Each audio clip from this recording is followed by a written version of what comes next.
Computer, activate the threat assessment matrix. Ooh. All right. Toys, loaded guns. What are we waiting for? We can work with that. Hi, I'm Darius Sadigian, studio director at Rocksteady Studios. In our last episode, we talked about how Suicide Squad Kill the Justice League allows players to customize each character and their playstyle through story-driven mechanics. Man, if you gave me 5 minutes in there, you'd have the world's authority on microtech and all my inventions. Aw, he's so sweet. He's not gonna make it. The Suicide Squad gave us the scope, the narrative, gameplay, and then the idea of being able to expand that, be able to take this further. It's gonna feel completely fresh. In that spirit, we want to deliver totally new content at no cost for those who purchase Suicide Squad Kill the Justice League. We're back in business. All right, let's steal this shit. Today we'll discuss customization options that draw from the full spectrum of DC Comics. You'll see emotes, rival taunts, outfits, and more. We wanted to have a game that was very focused, but this time we really want to expand out with being able to dynamically update, add new content, take on feedback, and evolve the game over time. For the first time ever, we'll give you a preview of what's to come after the credits roll on our main story campaign. We always designed the game in a way that we really wanted it to be accessible for everyone. And for those players that want to delve even deeper into our gameplay and into our systems, it really is about delivering new places to explore, new worlds to be in, new stories, new characters, and creating unique ways for you to play. We're gonna give you the content you love. Speaking of, what are you doing, mate? I'm smiling. Let's dive into Suicide Squad Insider Episode 3. Welcome to Task Force X. From the onset, Suicide Squad, being a squad, felt like the right fit for the kind of game that we wanted to make. You get to play with friends, you get to play on your own, but while you are playing on your own, you're playing with the squad, always. Every aspect of our games, we always look at it through the lens of Rocksteady's treatment. And that just doesn't stop at gameplay, that doesn't stop at story. When we're looking at the social features that we've really introduced into Suicide Squad, it has Rocksteady's approach. What do we think players will have fun with? This game has the mechanics to play kind of socially competitively, like none of our games have previously, and it really fits the characters of the squad. With multiplayer, we're leaning into the competition within the squad to show off your skills, show off your mettle, be the best one. I'm a freaking superstar.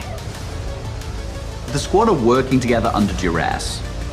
And so it's fun to add in mechanics to encourage the players to behave in the same way. So a lot of the time what you'll actually be doing is trying to get the highest score, which luckily helps you all complete the mission, but the best player in any mission becomes the squad leader in multiplayer for the next mission. How great was I? We have leaderboards for solo play, for playing with one friend, two friends, or a 4-player squad. You're competing with everyone across the world. Cross-platform, it is the best of the best. Think you're hot shit on toast, but you're cold fart on bread. Did you see that? Tell me you did. I was like, how do you like that? We saw it. Outstanding!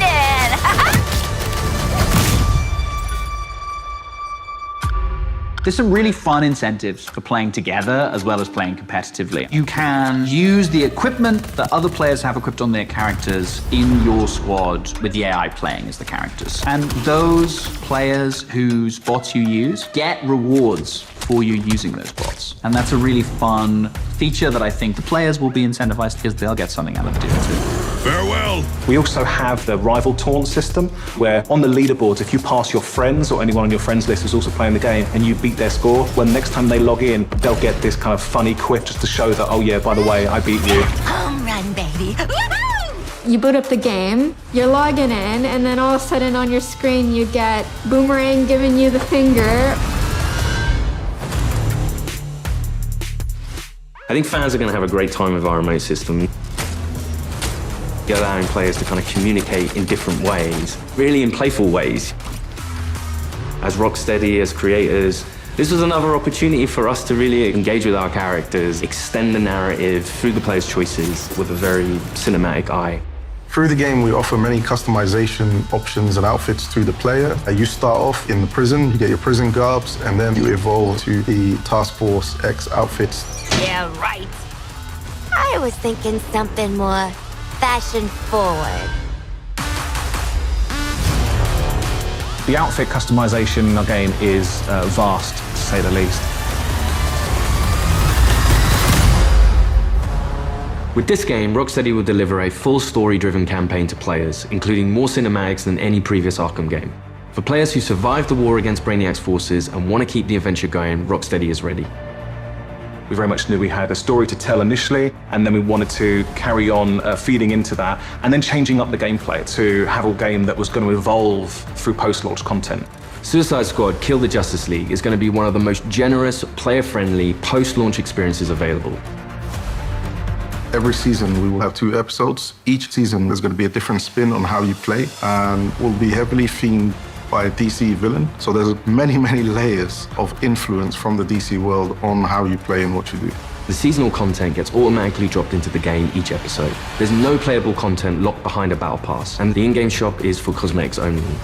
You'll always be able to go back and play the episodic content. If you want to come back 6 months from now, that'll always be there. This is a totally player-friendly approach to letting you play the content you want to play when you want. The DC universe is massive, and in most games, you can only see or explore a tiny, tiny piece of it. But what's really cool about the narrative of Kill the Justice League is there's almost no limit on where we can go. Celebrating before the game is over. In his pursuit of trying to recreate his perfect Kolu, Brainiac has been experimenting with some of our favorite DC characters' DNA, creating new worlds in alternate realities. It's these worlds that we call Elseworlds.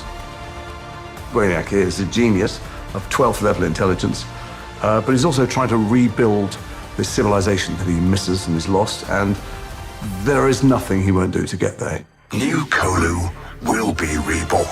He's building a model of the multiverse. It's all gathering data. I will unlock your full potential to serve me.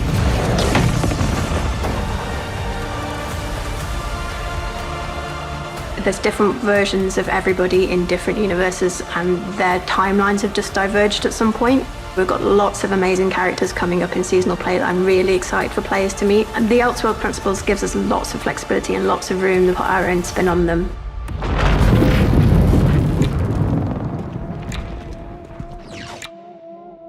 So we get to play with a bunch of cool shit from alternate universes, and then what? Retire?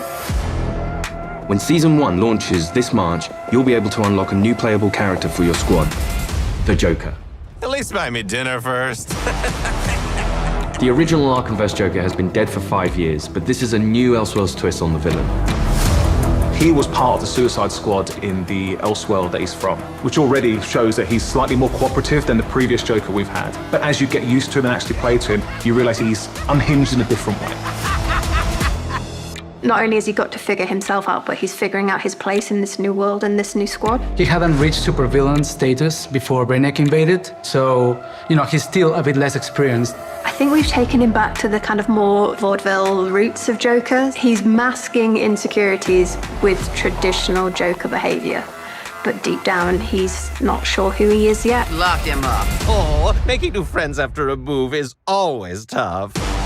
As your mission expands deeper into the lore of the DC universe, this new version of the Joker will join your fight with his unique combat, traversal, and weaponry. His traversal is all based around a rocket-powered umbrella, which he can blast himself into the air, and then uses that to glide around, and then he can actually flip that down to grind along buildings, knocking enemies out of the way.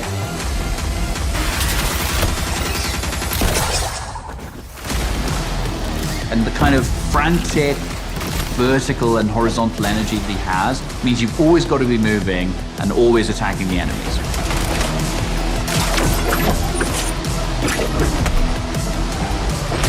The Joker is only the first of the new squad recruits you could meet through the ongoing additions to our game.